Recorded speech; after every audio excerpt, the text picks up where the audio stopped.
Do you You're saying understand? it's How just much the they say style, that yeah. they want to talk It's Do you just about the the understand style, but styles technique, make and fights? You but he got understand that. close to him and touched him they up. don't even But want to it's talk about because that of shit.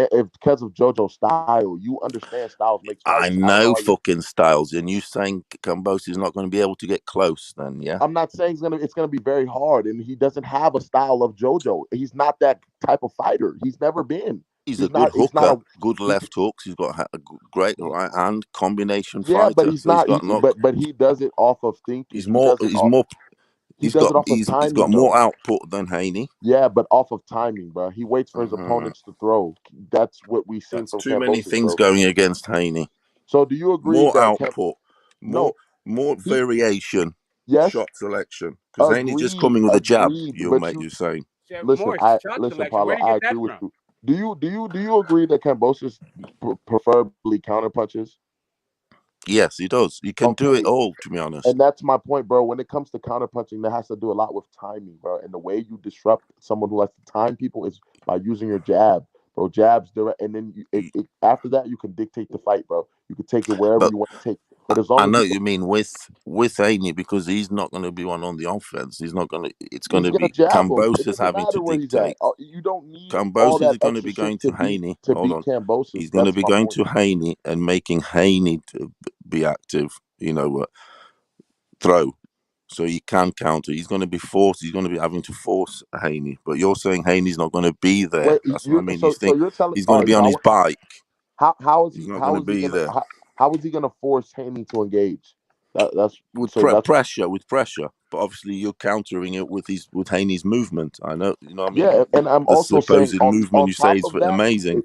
exactly. Which On top of that, me saying that Haney's movement will counter it. On top of that, Kambosos is not a pressure fighter. That's the basis. He's not even a I pressure. know he's not, but it's an attribute he can do. He can do pressure. So He you're can put telling me, pressure. He so did I it to should just Tio automatically when believe, he had Paulo, to in the that last few Kambosos rounds. can walk down Devin. Did he not put pressure on Tio in the last few rounds and stuff when he had to? He can put pressure. He did But with Selby, my I friend. saw it many different ways. I saw T.O. He can walking him do. down. I saw, Kambosos is multi-talented. He really is. yeah, I'm he's no cap. He multi-talented, can. but so is Devin. These guys, Yes, but I they can. don't think where Devon lacks is the offense. That's the Bro, thing that's always let me can I? down. All right, Is all the right. So offense. just to break this, just so we understand something, we just saw. Offense is important. So how the way that that AJ became the second time, 2-time heavyweight champ, wasn't because he was going forward against Ruiz. It's because he was using lateral movement and hooking the entire, jabbing the entire night. Yes, you can win off of fucking using lateral movement and the jab. Period. Yeah, you can. Yeah, but then Great. So I that's mean, what we're talking about. but Like then that's all you need obviously to do. Yes, that's all it you need to worked do to win a fight. against Ruiz. Yeah, fat man. Yeah, That's again against anybody. yeah, Anybody, you bro. can. Against anybody, that's Of all you need to course. do. Yeah, I mean, like for Ali, he could do everything. Hey, listen, Forwards, I'm sorry. this, that, and the other. Do you know what I mean? That's someone who can Even do Robert Easter everything. Jr. was You could, doing a pretty good job against with Mikey, someone. but he Hold on, broke his with down. someone Like, like Ali and Sugar Ray Leonard, they can do all the what, fucking you are the back person who stuff keeps and talking about these greats, offense bro. Like, and stop. offense. We're not talking about these We're guys. just talking about I'm the just one saying the We're talking about aspect of their offense. active game. fighters, bro. Haney What, lacks offense. but what he Awesome. did, So did AJ.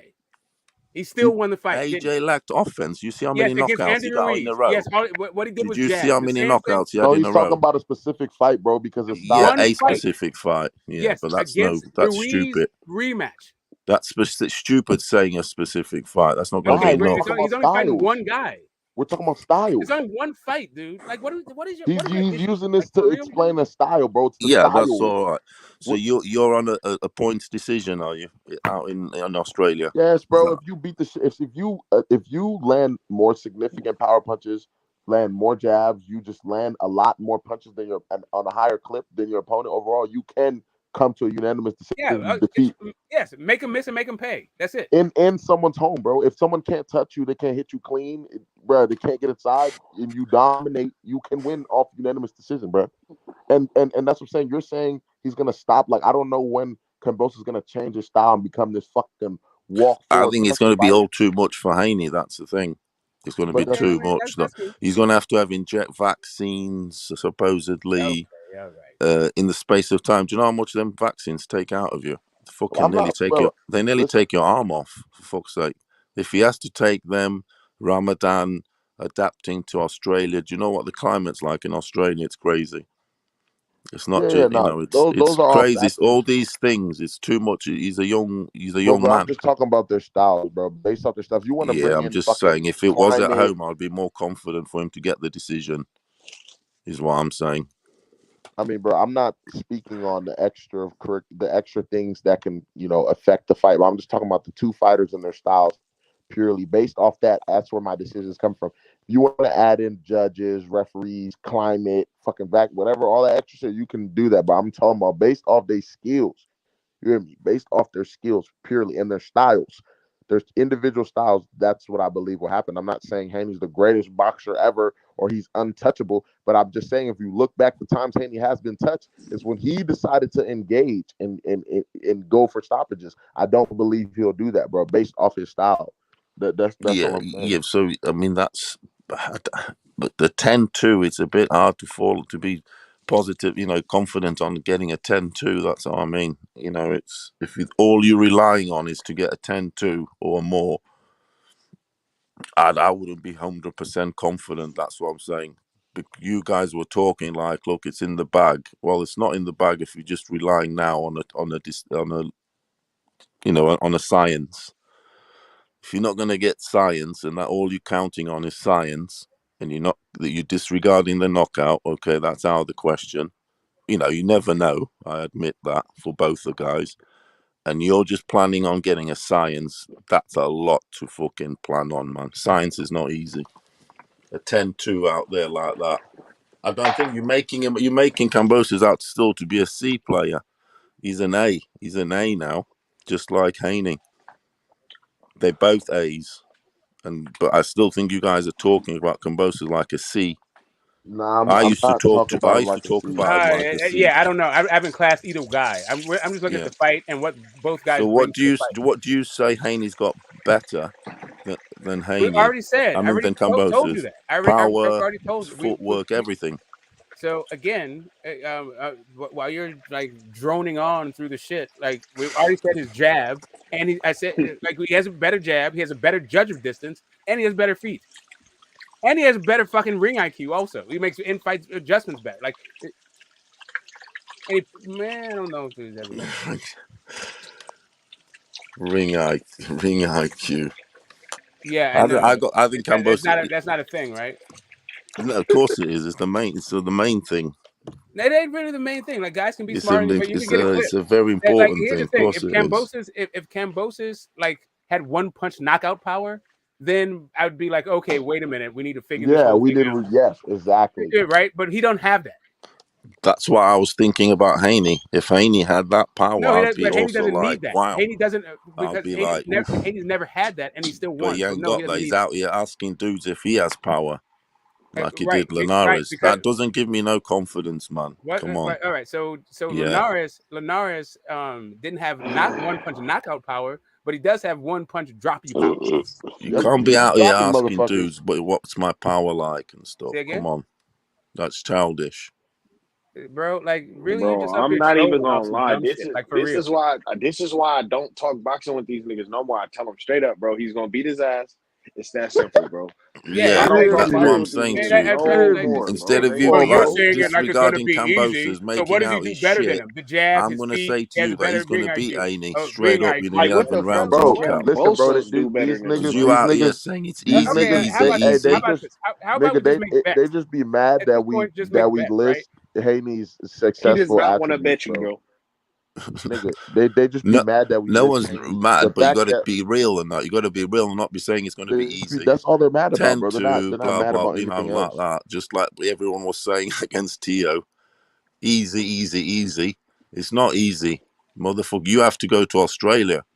Kambosos went to America to beat Tio, so he knows all this, the I would feeling. argue that I would argue He knows the butterflies. American judges are pretty fair compared to the rest of the world. That's You my do opinion. realize that Devin Haney has fought outside the United States.